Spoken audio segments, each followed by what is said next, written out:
Welcome to the Women Living Well After 50 podcast. I'm Sue Carrick, and I'm passionate about inspiring, motivating, supporting and informing women over 50 to embrace this exciting time of life. Health and wellness in mind, body and spirit are the foundations for living well, but there is so much more to a life well lived. Each week, through conversations with my guests, I'll be presenting topics that will help us all to live well and enjoy life. So join me as we discover new ways to become women living well after 50. Are you ready to start living? What are you waiting for? Let's get started. Welcome to another episode of the Women Living Well After 50 podcast. I'm Sue Carrick, and it's lovely to have you join me. My guest today is Anne Shaw Heinrich. Since she fell in love with writing in high school, Anne has been a journalist, columnist, blogger, and non-profit communications professional. Her first article appeared in the Rockford magazine in 1987, and she's since interviewed and written features on Beverly Sills, Judy Collins, Jean Siskel, and Debbie Reynolds. Anne's writing has been featured in the New York Times bestseller, The Right Words at the Right Time, Volume 2, Your Turn, and also Chicken Soup for the Soul's The Cancer Book, 101 Stories of Courage, Support and Love.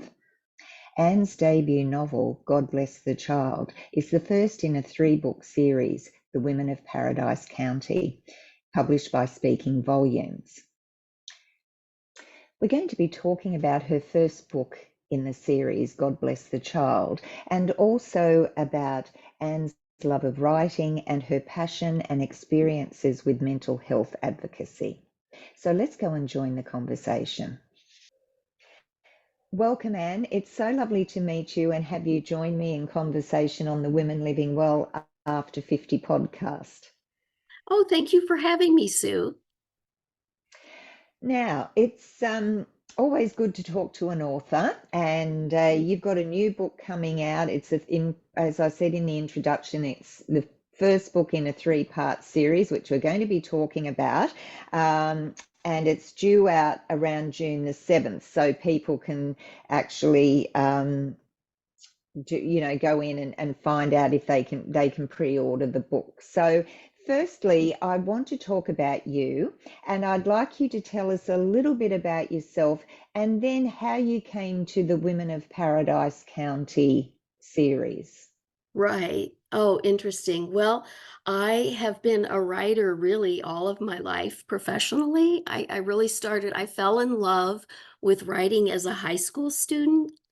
I had we were also just surrounded, my brothers and I were surrounded by good books and creativity all of the time.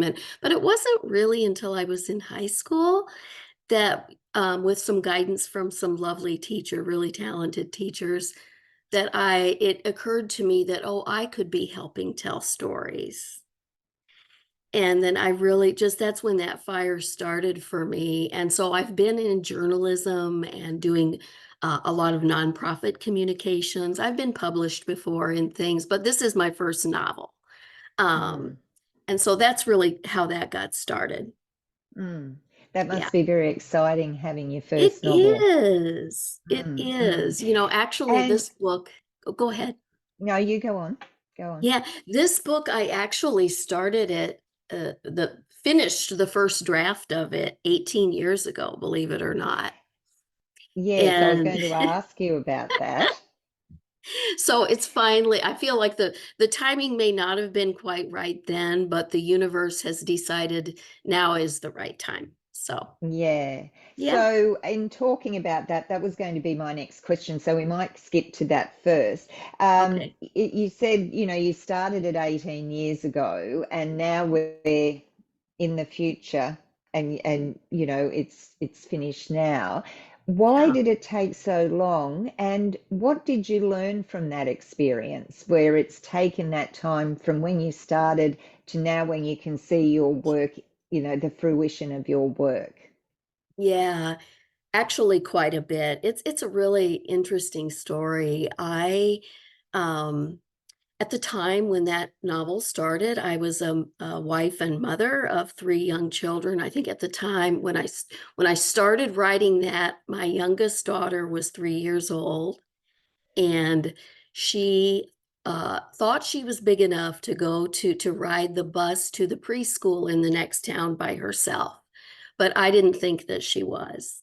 No. And so I drove her. I insisted on driving her and waited in that little town in a cafe while she was doing preschool 3 days a week. And so I took a yellow legal pad and had a Diet Coke, and that's really where that started. I actually hand wrote that novel on a stack of legal pads.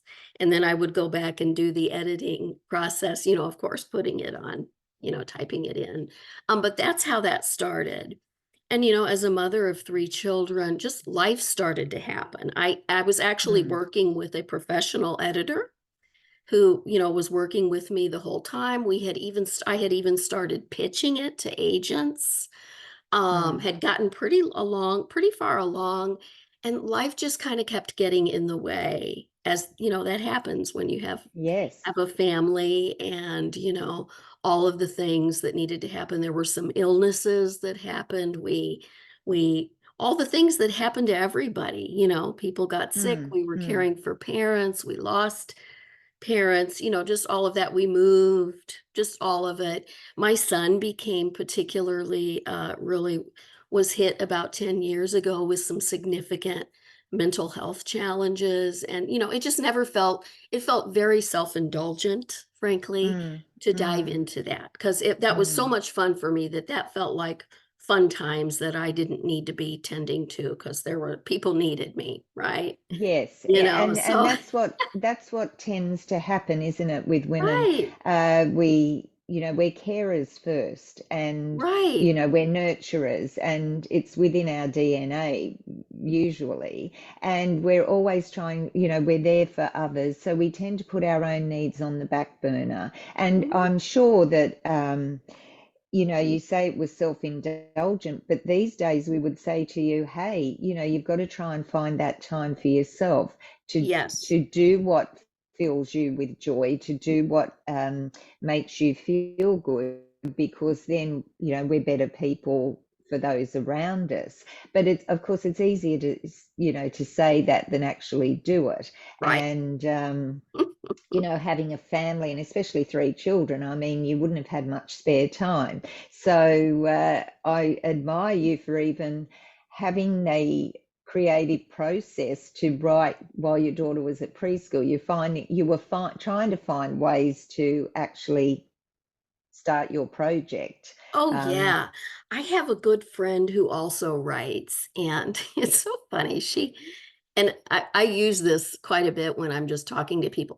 When I'm writing, especially fiction kinds of writing, doing this kind of writing, it really feels like I'm getting away with something. You know what I mean? Like oh, it's okay, yeah. a little bit like I'm sneaking off to do something that is just a little bit, like I don't deserve quite to do it. It's quite, like a treat kind of a thing. Mm, And I think a mm, lot of women tend to feel that way anytime we're doing something that is for ourselves.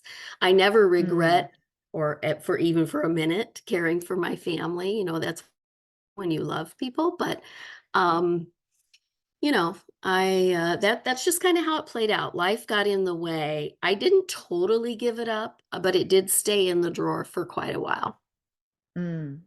So Yeah. you had the story in your mind, pretty Mhm. much, and then trying to get it down and put to bed, you'd have to keep putting it away. So with that experience, what did you learn from that? I mean, if you went back, would you, if you had the time again, would you do anything differently, or is it something that you just learnt that that was part of life, and it had to wait for your time? I don't think I would do anything differently because my children and family and everybody needed what they needed, and it was, my pleasure to do that. I think I probably what I've learned about it is I think during that 18 years, and because writing is an art and a skill Mm, and a craft. mm, And mm, so, and you're all, if you continue to do it, or you're continuing to just experience life in general and just be an observer of people and things like that, I do know that I'm a better writer than I was 18 years ago. I bring mm, and I mm, and I've experienced a lot of really good things in those 18 years, and I've also experienced a lot of really hard things in those 18 years. And so I think mm, what that's done is it's strengthened my empathy muscle, and I think writers need to have a good empathy muscle. It's made me more observant in forgiving ways that I might not have been in my late 30s as I am mm, now in mm. my mid 50s, right? Mm. Yes, certainly when we get to, our mid 50s and beyond, we've got that life experience and hopefully a Yes, bit more wisdom and more patience, and we do become more accepting. Things aren't black and white. We're more correct. accepting of the grey areas, and things happen, and the way we deal with things at this stage of life to earlier can be totally different. Yeah. So I read, now I'm not sure if I read it on your website, but somewhere in your, when I was reading about you, I came across pursuing joy in writing at just the right time. What does that mean Mhm. to you? You know, actually what's interesting is that, so I waited 18 years to do this, and then I did decide about this time, about just over about a year ago. I was always scratching up other story ideas, sometimes if I had just a little pocket of time or whatever. But it started to occur to me, I don't know if you've experienced this or not yet, but I kept thinking, okay, when the kids are older, once we get here, then it's going to get less busy. Or once everybody's out of high school, but the finish line kept getting moved on me, that, Mm, oh, well, mm, once they're all out of college, then you'll have time. Or, and then what slipped in then were some unexpected things, caregiving for parents, my own health, whatever. So what I discovered was that there never really is a great perfect time to do it. I'm mm, not going to, if I'm waiting to be in a cottage, a quaint cottage on a lake with no one bothering me and no other responsibilities, that's not going to happen. mm, mm. So you kind of have to just, what I've determined is, no, I have to create space for it Yes, if I want to yes, make it happen. And nobody is yeah. going to create that space except if I insist on it happening, making it happen. Yeah, I'm Right? just writing this down. You've got some gems here, let me tell You know you, what I that mean? need I to be mean, if you're just highlighted. Yeah. waiting, I would love it if I could just go somewhere on the East Coast and have a cottage and be Mm, left alone for months at a time to do nothing but write and drink wine and mm, mm. make soup, That's but that's that's that's not actually ever going to happen. no, that's actually the romanticized version of it that we all Exactly. have. Yeah, that we all Yeah. have. We don't see how writers like yourself have to try and fit it in. And I've got a friend who's an author as well, and she's just left full-time work to pursue her writing career, but she's in her 50s, and she was Love like it. you. She used to just write in a book while her daughter was at swimming or whatever, and just Right. snatch pieces of time to do that. So, but yeah, we do have this romantic notion, especially about artists and creative people and writers, authors, that you have this beautiful cottage, beautiful view, and sometimes it's What? the weather outside is inhospitable, but you're snug inside typing away. But that's not life. So No, it is I like not. your idea that you have to create your space. That's a You great do. You point. do. And if you're fortunate like I've been, I mean, my family they love me very much, and, they know that it is an important piece of source of joy for me, and so I think when Mm, I've made the space for it, but my family has lovingly made the space for it too, to recognize mm. that, "Oh, mom, this is her thing." That's him. My Yeah, husband and has been that's very important to supportive, and, you. so we've had Mm, to make some adjustments about who does what, and, mm, I call it mm, managing mm. expectations, right? Yeah, yeah. And I'm And a lot fortunate of that I do have times, that. yeah, a lot of times we tend to want to do it all. And rather than saying, look, this is something that it's important to me, I really want to do, Yeah. and I need your help.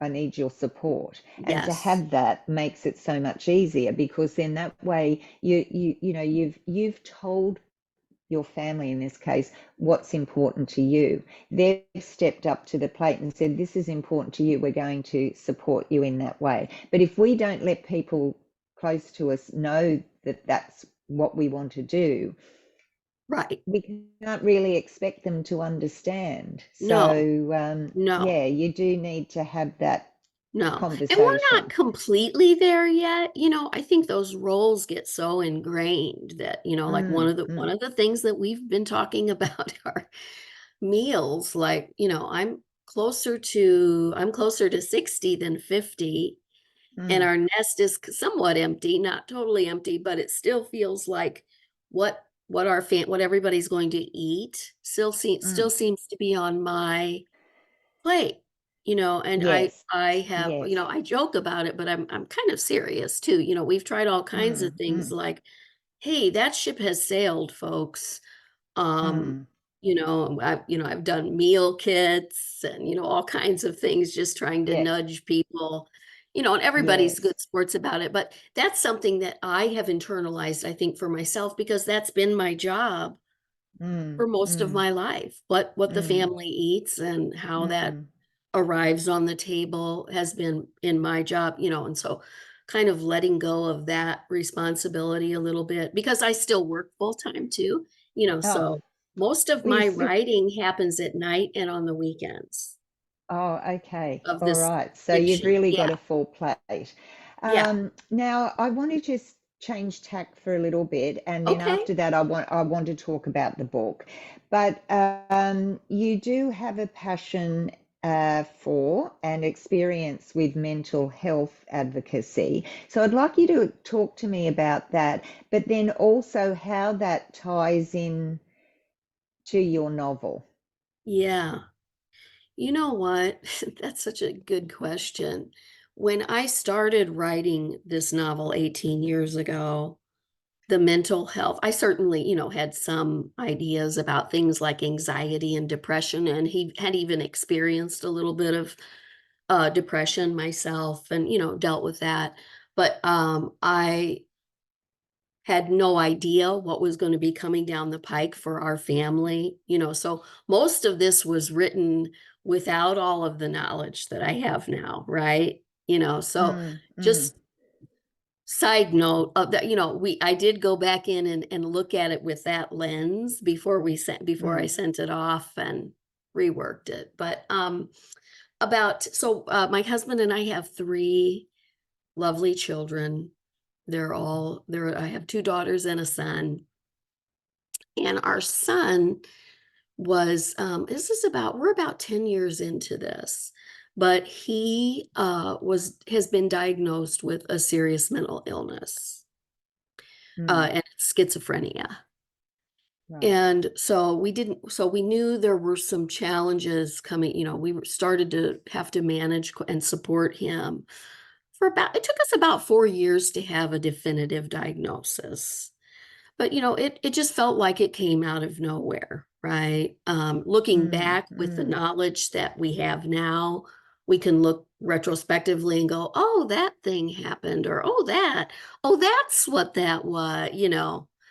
Um, Hindsight is such a valuable thing. But, it is. yeah. And so, but then, so we're pretty deep into this diagnosis, and, it's been really, really challenging, mostly for him, of course, but really for our entire family. And it's made me, it really Mm, opened our eyes, at least in the US. I think this is probably an issue across the globe. I don't know that anybody has it quite right, but um, there are so many inequities and resources that are simply not available to people with mm, serious mental illness. There's a lot of stigma associated mm, with it. It is not, that will shut down people get really uncomfortable when you mm, talk about anything that, I think people are slowly but surely comfortable talking about anxiety and depression, which I kind of categorize, those can be very serious, of course, but mm, those are, mm, I would consider them garden variety, something that's acceptable to talk about in the norms. But as soon as you start talking about things like schizophrenia or bipolar, there are a lot of incorrect depictions of those things in media that mm, have that make it very difficult for people who are experiencing those conditions and their families to talk about it openly without having, people sort of shut down immediately or make assumptions that, they really have no idea. A lot of people use the term schizophrenia um, in a way that is less than fair. Often mm, schizophrenic is mm, used as a way of saying, like, almost as if you can't make up your mind, which is, I always correct people. I catch myself doing a lot of educating and all of that. But I'll tell you what, one of the things that we have learned so much from our son about mm, how gracefully he has managed this, um, mm, and still gets up. I mean, he is just such a courageous young man, and I'm not sure that I would have handled that nearly as gracefully as he has. My husband and I always say, and we mean it, so like I said, I'm closer to 60 now than 50. I feel like I've had a great life. mm, I've traveled the world, I've been published, I've married the love of my life, we've had a family, all the good things. If I could take his disease and just lift it from his shoulders and take it on for myself so he would be mm, free of it, I would. I mm, mean, and I think most of us who are in that struggle do feel that way. It's just, what it is a grieving process. We're mm, grieving he is grieving because he remembers life before pre-illness. And so do mm, we, you mm, know. And so it's mm, been very mm, humbling.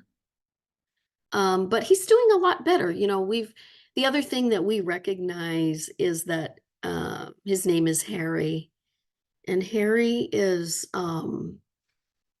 we've he's is fortunate because he does have a family who is, we're in it to win it. We are not going to let him fall through the cracks. mm, But mm, one of the reasons I'm such an advocate about it, in addition to go walking through this with our son, is that there are so many people who do not have the mm, resources or family that even has the bandwidth to know where to go or what to do or anything. And often, at least in the US, those are the people who end up homeless, mm. right? Yes, And, yes, and so yeah. that kind of stuff keeps me up at night, right? So that's how Mm. we give charitably. I'm very in tune with all of that kind of stuff. So, Yeah, yeah. Well, thank you for sharing that with us yeah. because it is a personal story. And as you say, I don't know whether it's just human nature. If people are different, we automatically have a negative um, attitude, or if we Yeah, don't understand something fully, we grasp onto a point and okay, well, that must be it. As you say, right. people don't understand fully. Uh, what schizophrenia is or other mental health issues. And Right. whilst I think that I know here in Australia, mental health is really becoming more of a focus, Mhm. um, we're still a long way from helping people. I think, Mhm. we Mhm. it's like a lot of things, there's an issue, but I don't think governments and that really know how to handle it and what we Right. can do for people. And I think Right. it's more like people yourself who have been through it, um, who can advocate and to say, well, look, and educate people. As you say, Mhm. you'll find yourself educating someone if they've and maybe in a subtle way, but if they've got the wrong idea, you're going to Right. try and just correct that. So, Yeah. that's And I that's good. always And try to do your it very son. gently and lovingly. Oh, I yes. often Yeah. start Yeah. out with, gosh, I used to think that too. That's what I used Mm, to think. mm, And then let me tell you about our experience. And then I'll, explain. So, for instance, a lot of people don't understand that people with schizophrenia, one of the biggest struggles has to do with cognition. They often have mm, auditory and visual hallucinations that they're managing mm. while they're trying to walk, and delusionary thinking. Um, but it also affects the ability to think clearly Yes. and do tasks. And Mm. I that never occurred to me. I didn't know that until we were literally trying to trying to manage it, right? And Yes. help him Yes. manage it. And Mm. I think, almost everybody I talk to who, is learning about it for the first time is also surprised by that. Or they'll Yes. ask me, "Oh, is he dangerous?" And, Yes, because that's instantly that usually "Are do you how. feel safe?" Well, of course Yeah, we that. feel safe, you Yeah. know? Yeah. And Um that's a point that I want to make about the media, or in movies, or Yes, on television. They're always portrayed as in a negative light, as you say. Where right. you people think, oh, I'd be afraid to be near that person. What? Yeah, So yeah, and that's just in not being educated in that particular area. And a lot of exactly. people, unless they're faced with it, don't want to know about it. So it is a difficult thing. And I admire you for the support you've given your son. He's very lucky to have you. Ugh, And I think that you've obviously done a wonderful job there. Now, let's talk about God Bless the Child. What can readers expect? This is the first as I said at the beginning, in a 3-book series, The Women of yes. Paradise County. So, do you want to talk about God Bless the Child first, and then how that ties in with the 3 books? That might be a good way to start, Sue. I think it will Okay. be a good Yep. way to start, because that's also Okay. kind of how it developed. Because this didn't Mm-hmm. start as a series. I didn't start Right. out thinking I'm going to write a series. It started out as one book. I still consider just having one book a win. The rest of it feels Yes. like frosting on the cupcake, seriously. I Mm. still can't, I'm still pinching myself, serious. I can't believe it. I never would have thought that, but it just came to be, so it was good. But yeah, God Bless the Child really did, as I said, it started out with a stack of legal pads, a Diet Coke, and a sharp pencil. Um, I do observe people, and I started out just sketching characters, right?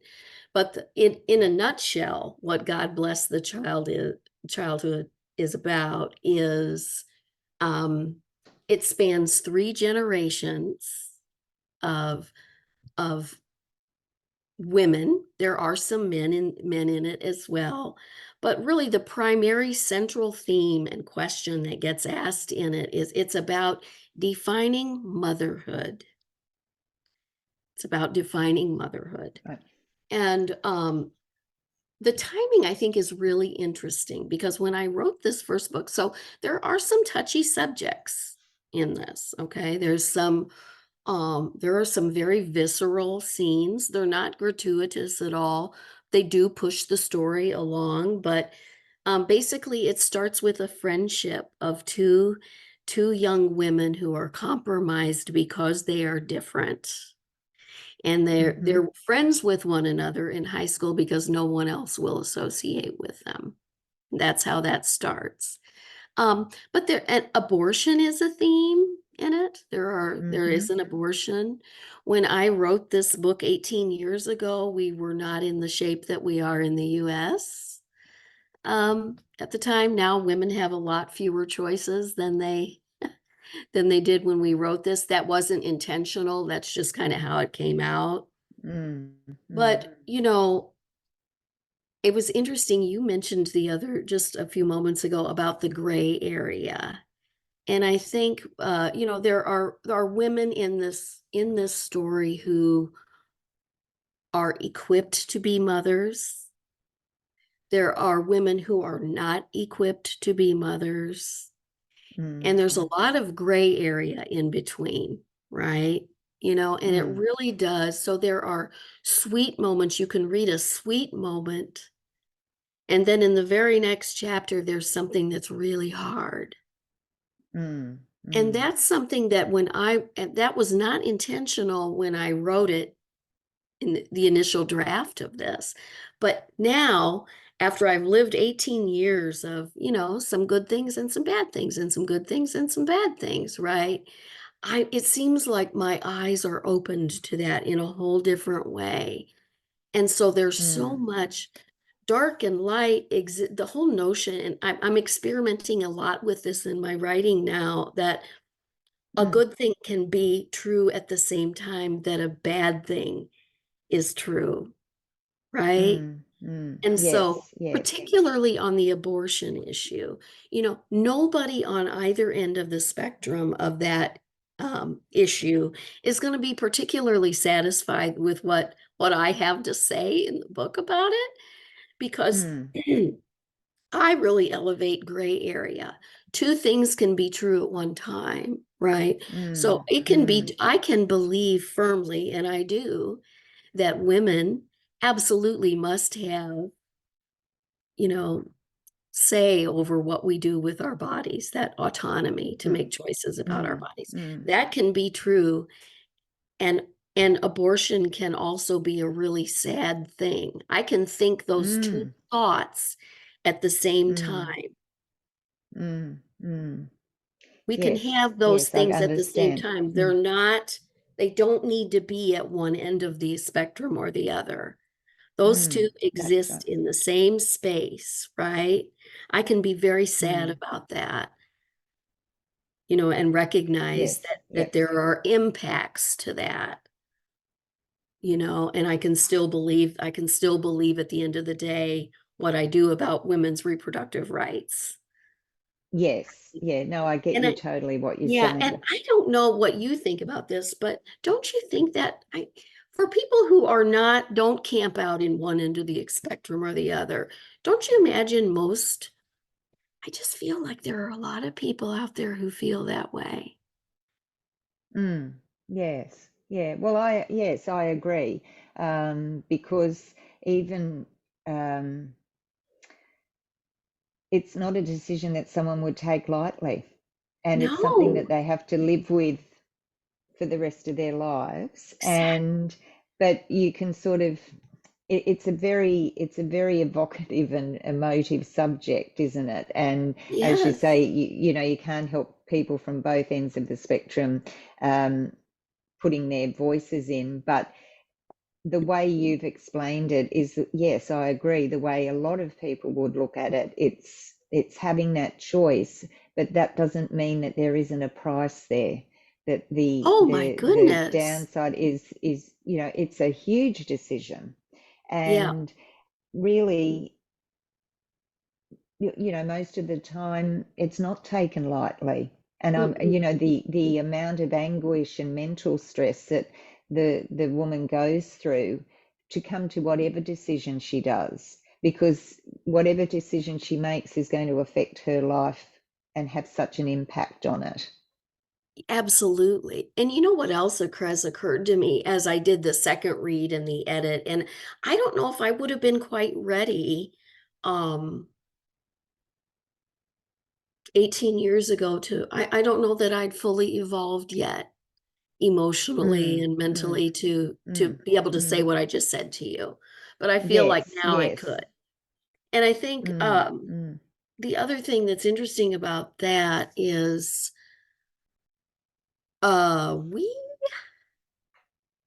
we have sometimes have a really hard time, I think, as particularly as women, like just there's so much focus. You can be very quickly defined by a decision that you might make at a certain time in your life, right? mm, But if I'm being honest with myself, if I were to like take a look back and scan, there are different times in my life that I might have made a different decision about abortion or mm, mm, depending on where I was, if I'm really being honest with myself, mm, mm. right? You Oh, know? yes, I think we all feel that way. Right? Or about any Pardon me. topic, right? Like Mm, are there mm. things that I aren't there things in your life that if you had a chance to rewind and have a do-over, you might have done it differently, Exactly. Yes, right? yes. I I've got mean, a you few of know, those. like So, we evolve and change. We're not the same people, and people, no, that's exactly right. and Um, in some ways that's exciting, actually. yeah, yeah. Well, it is, and as long as you recognise that, and you do change your thoughts on things. We're coming back to that grey again. Perhaps when Yes. you're younger, you are more black and white, and but as life sort of, I don't know whether it mellows you, but the strength that you get from experiences, the not so good times, the resilience that you build up makes you a Mhm. bit more compassionate, makes you a bit more open and not so, you know, definite or defined in, you may seem to think that you might have been over this side on one topic, and then when you come into your 60s like I am, you've moved away from that and you're Yeah, thinking in a different way. So you're right, we're evolving in the way we are as a person, the way we think, and that's what life's all about, isn't it? Learning, exactly. evolving. Yeah, yeah. Yeah, and so there's a lot of that in the book. I think, in the beginning, I think the characters are complex. They're Mm, very mm, complex, and but mm. there's still love there. There's still redemption. The other thing that I think after I read it one of the way too many times, I'm tired of it by now. I've already read it too many Yeah, times. yeah. But is just how capricious it is when anybody comes into the world. We don't have the choices about who we arrive with. Mm. The No, universe that's is very very true. capricious, right? And it's Mm, not up to mm. the child ever. No, It's never no, up to the child, which is where the no. title comes from, about God Yes, bless the bless the child. child. Right. Mm, And you mm. just think about how, just because someone's adopted doesn't necessarily mean that they're in the right or the best hands. No.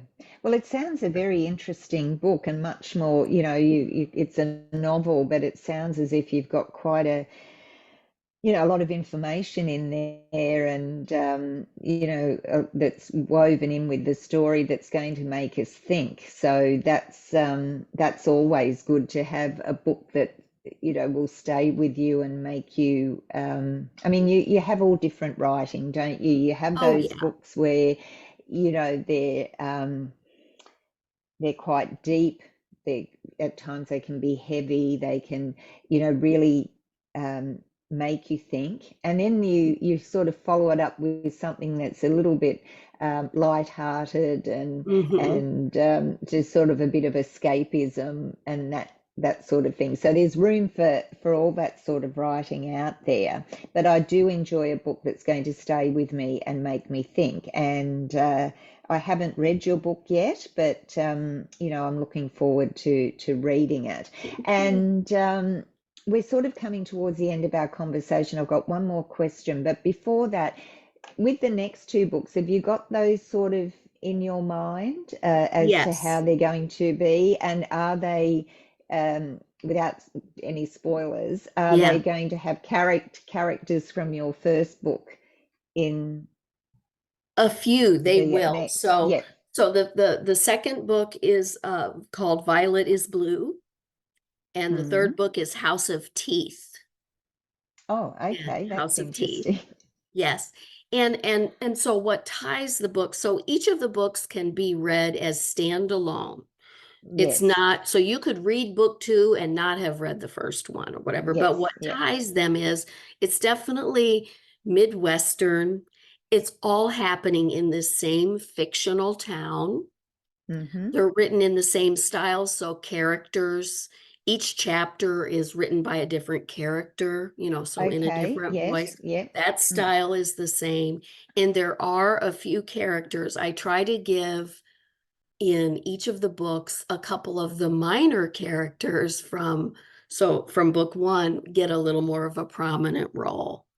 And so some Okay, of those yep. storylines do overlap, but Lap. it's not, it Mm. doesn't need to be read necessarily in a serial Yeah, way. as a serial way. Although Yeah. I do quite like a series. I like the way I get to know the characters and Yeah. and then you have the different storylines for different characters. So yeah, I quite like the idea of that. But as you say, it's always good to write it from a point that it's a standalone book, or if someone accidentally um, was to read Violets of Blue first, it wouldn't be oh, I should have read the first book or something. So Yeah. that Yeah. sounds really good. And just while we're on that, a reminder to everyone that the release is going to be around June 7th, and pre-sales are being taken now. So Yep.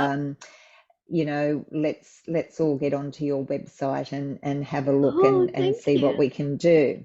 Now, as I said, it's been lovely chatting to you today, Anne. And just before we go, I always ask my guests the same question to finish the interview.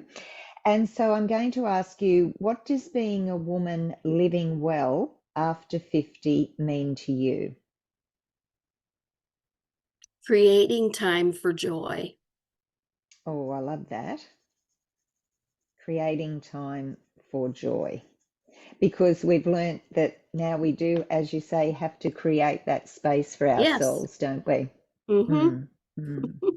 I love it. I love it. Four words that are very succinct and precise and sum it up quite well.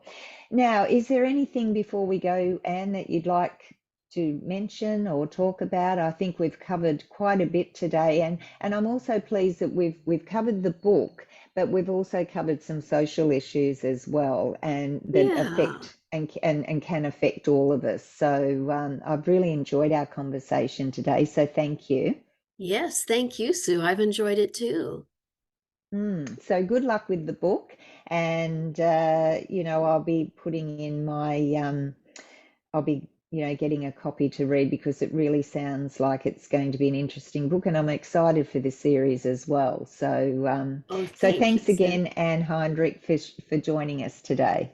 All right. Thank you. Bye-bye. Take care. Thank you. Bye.